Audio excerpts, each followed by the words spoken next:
Assalamualaikum warahmatullahi wabarakatuh. Perkenalkan, nama saya Wahdini dengan NIM 2112140573. Di sini saya akan mempresentasikan tentang sistem peradilan khususnya di Indonesia. Sebelum kita memasuki materi lebih jauh, kita ketahui dulu apa itu peradilan. Nah, peradilan ini ialah segala sesuatu atau sebuah proses yang dijalankan di pengadilan yang berhubungan dengan tugas memeriksa, memutus, dan mengadili perkara dengan menerapkan hukum atau menemukan hukum. Itu juga disebut dengan hakim menerapkan peraturan hukum kepada hal-hal yang nyata yang dihadapkan kepadanya untuk diadili dan diputus, untuk mempertahankan dan menjamin ditaatinya hukum material dengan menggunakan cara prosedural yang ditetapkan oleh hukum formal.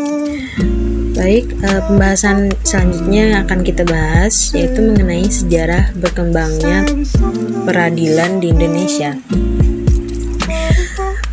Untuk melihat sejarah perkembangan kekuasaan kehakiman tersebut, paling tidak penelusurannya harus dikaji pada 3 tahapan. Yaitu yang pertama, kekuasaan kehakiman pada masa pemerintahan Hindia Belanda. Yang kedua, kekuasaan kehakiman setelah pemerintahan militer Jepang. Dan yang ketiga, kekuasaan kehakiman setelah kemerdekaan Indonesia. Untuk peradilan pada masa Hindia Belanda, kekuasaan kehakiman dilaksanakan oleh 4 badan peradilan yang dalam bahasa Belanda dikenal dengan istilah Rechtsparken. Peradilan yang dimaksud terdiri dari peradilan gubernemen, kemudian peradilan pribumi atau pribumi, kemudian peradilan swapraja, dan yang terakhir yaitu peradilan desa. Kemudian yaitu peradilan pada masa penjajahan Jepang. Karakteristik dari pemerintah penjajahan Jepang di Indonesia adalah pemerintahan militer. Pada masa pemerintahan militer ini, Jepang tidak ada lembaga perwakilan rakyat yang berwenang membuat undang-undang seperti halnya suatu pemerintah demokratis yang berjalan normal. Tujuan utama pada awal pemerintahan militer Jepang di Indonesia adalah untuk menjaga keselamatan dan keamanan personil militer Jepang dengan tercapainya tujuan perang. Kemudian peradilan pada masa kemerdekaan. Kemerdekaan Indonesia yang diproklamirkan pada tanggal 17 Agustus 1945 merupakan landasan bagi terbentuknya sistem tata hukum baru, yaitu sistem hukum ketatanegaraan Indonesia.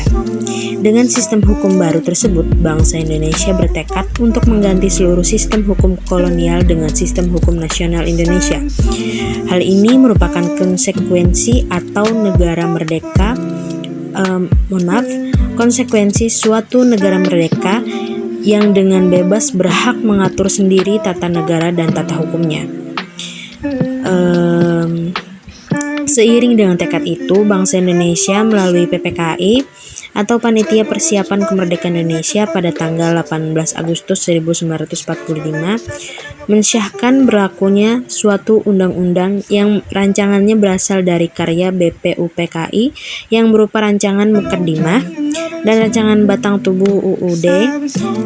Kedua rancangan itu diterima oleh PPKI setelah mengadakan pembahasan seperlunya. Kemudian undang-undang yang disahkan tanggal 18 Agustus 1945 itu populer dengan sebutan Undang-Undang Dasar 1945. Pembahasan selanjutnya yaitu tentang susunan dan kekuasaan peradilan yang ada di Indonesia. Sistem peradilan di Indonesia diatur dalam Undang-Undang Dasar Negara Republik Indonesia pada tahun 1945 tentang kekuasaan kehakiman. Pasal 24 sampai dengan pasal 25 yang diatur lebih lanjut dengan Undang-Undang Nomor 48 Tahun 2009 tentang kekuasaan kehakiman yang antara lain mengatur tentang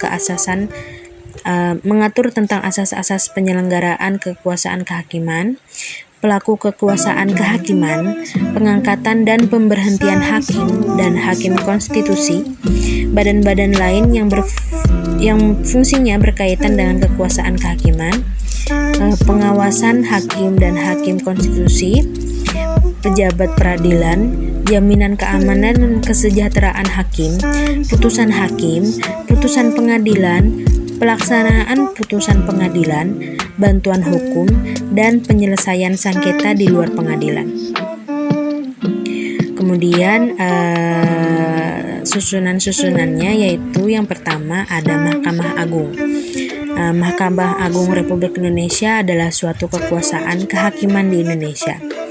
Sesuai dengan Undang-Undang Dasar 1945, kekuasaan kehakiman di Indonesia dilakukan oleh Mahkamah Agung dan Mahkamah Konstitusi. Mahkamah Agung ini dipimpin oleh seorang ketua Mahkamah Agung. Mahkamah Agung sendiri, ketuanya itu dipilih dari Hakim Agung dan diangkat oleh Presiden. Kemudian yang kedua yaitu ada Pengadilan Anak. Pengadilan Anak diatur dalam Undang-Undang Nomor 11 Tahun 2012 tentang Sistem Peradilan Pidana Anak. Itu merupakan keseluruhan proses penyelesaian perkara anak yang berhadapan dengan hukum, mulai tahap penyelidikan sampai dengan tahap pembimbingan setelah menjalin pidana. Kemudian yang ketiga adalah Pengadilan Niaga. Pengadilan Niaga pertama kali dibentuk dengan Perpu Nomor 1 Tahun 1998, kemudian diatur dalam Undang-Undang Nomor 4 Tahun 1998 di Pengadilan Negeri Jakarta Pusat. Yang keempat yaitu adalah Pengadilan Hak Asasi Manusia. Lahirnya mekanisme pengadilan HAM dipercepat adanya desakan dari Komisi Tinggi HAM PBB tahun 1999. Akibat dari adanya dugaan pelanggaran HAM yang berat di Timur Timur selama proses jajak pendapat tahun 1999. Desakan tersebut mendorong pemerintah Indonesia di bawah Presiden Habibie menerbitkan Peraturan Pemerintah Pengganti Undang-Undang atau Perpu Nomor 1 Tahun 1999 yang diumumkan Presiden pada tanggal 8 Oktober 1999. 3 hari menjelang pidato pertanggungjawaban di MPR. Kemudian yaitu Pengadilan Tindak Pidana Korupsi.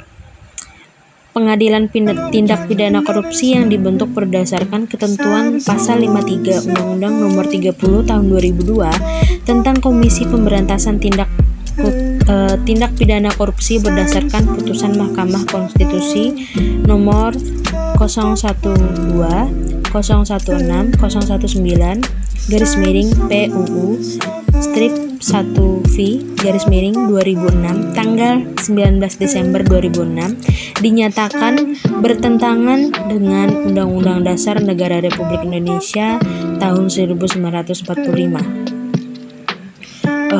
Putusan Mahkamah Konstitusi tersebut pada dasarnya sejalan dengan Undang-Undang Nomor 4 Tahun 2004 tentang Kekuasaan Kehakiman yang menentukan bahwa pengadilan khusus hanya dapat dibentuk dalam satu lingkungan peradilan umum yang dibentuk dengan undang-undang tersendiri tanpa melalui rekomendasi dan keputusan Presiden sebagaimana dalam pembentukan pengadilan HAM. Kemudian yaitu asas penyelenggaraan kekuasaan kehakiman. Penyelenggaraan kekuasaan kehakiman harus berpedoman pada asas-asas hukum sebagaimana yang diatur dalam pasal 2 sampai pasal 17 Undang-Undang Nomor 48 Tahun 2009 tentang kekuasaan kehakiman. Asas-asas tersebut berdasarkan instrumen dalam penegakan hukum, yaitu ada lembaga peradilan, ada hakim, pengadilan, subjek hukum, dan putusan. Mungkin itu saja yang dapat saya sampaikan. Salah hilaf mohon maaf.